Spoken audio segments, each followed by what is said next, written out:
നല്ല മൂവിയാണ്. പക്ഷെ എനിക്ക് അത്യാവശ്യം ഇഷ്ടപ്പെട്ടില്ല പടം. ഞാൻ ഉദ്ദേശിച്ച പോലല്ല. ഞാൻ ആളെ ഒരുപാട് നിർബന്ധിച്ച് ടിക്കറ്റ് എടുത്തുകൊണ്ട് വന്നതാണ്. ഞാൻ കുറച്ച് റിവ്യൂ ഒക്കെ യൂട്യൂബിൽ നോക്കിയിട്ടാണ് വന്നത്. പക്ഷേ റിവ്യൂവിലൊക്കെ നല്ല റിവ്യൂ ആണ് പറഞ്ഞത്. അത് കണ്ടിട്ടാണ് ആക്ച്വലി വന്നത്. ഇല്ല, ഞങ്ങൾ വന്ന തിയേറ്ററിൽ ഞങ്ങൾ ഇന്ന് കാണാൻ വേണ്ടിയിട്ട് നമ്മൾ OD5 OD5 ആണ് കയറിയത്. ഞങ്ങൾ വിചാരിച്ചത് അത്യാവശ്യം ആളുണ്ടായിരിക്കും എന്ന് വിചാരിച്ചു. ഇൻ്റർവെല്ലിൻ്റെ സമയത്ത് ഞങ്ങൾ ബൈക്കിലേക്ക് നോക്കിയപ്പോൾ ബൈക്കിൽ ആരുമില്ല. ഞങ്ങൾ ഇരുന്നിടത്ത് ആകെപ്പാടെ ടോട്ടലി നോക്കുകയാണെങ്കിൽ ഒരു 15 പേര് കാണും പടം കാണാൻ വേണ്ടിയിട്ട്. അത്ര ഉള്ളായിരുന്നു. കുറച്ചുകൂടെ ഇമ്പ്രൂവ് ചെയ്യായിരുന്നു തോന്നുന്നു. ഞാൻ ഇന്ന് നേരത്തെ ഒരു അത്യാവശ്യമായിട്ട് തിരുവനന്തപുരത്ത് ഒരു കാര്യമായിട്ട് വന്നു. അപ്പോൾ ഞാൻ വിചാരിച്ചു എന്തായിരുന്നാലും ഒരു സിനിമ കണ്ടിട്ട് പോവാം.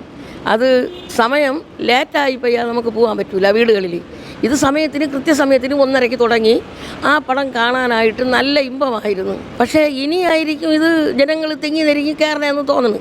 മമ്മൂട്ടി നല്ല ക്വാളിറ്റി ആയിരുന്നു. ഈ പ്രായം ചെന്ന് നമുക്കത് ഇഷ്ടപ്പെട്ടെങ്കിൽ പിന്നെ അവർക്ക് ഇഷ്ടപ്പെടാതിരിക്കുമോ? കുട്ടികൾക്ക് ഇഷ്ടപ്പെടാത്തത് ഇതിൽ വേറുള്ള അഴിമതികളൊന്നുമില്ല. ഒരു അമ്മച്ചി രൂപത്തിൽ നിന്ന് കുപ്പി വളയുകയാണെങ്കിൽ എല്ലാം കൂടി ഇട്ടുകൊണ്ട് അമ്മച്ചി നല്ല രീതിക്ക് സുരേഷ് ഗോപിയെ പോലെ വന്ന പയ്യൻ ഇങ്ങനെയൊക്കെ നല്ല ഒരു ക്യാരക്ടറായിരുന്നു.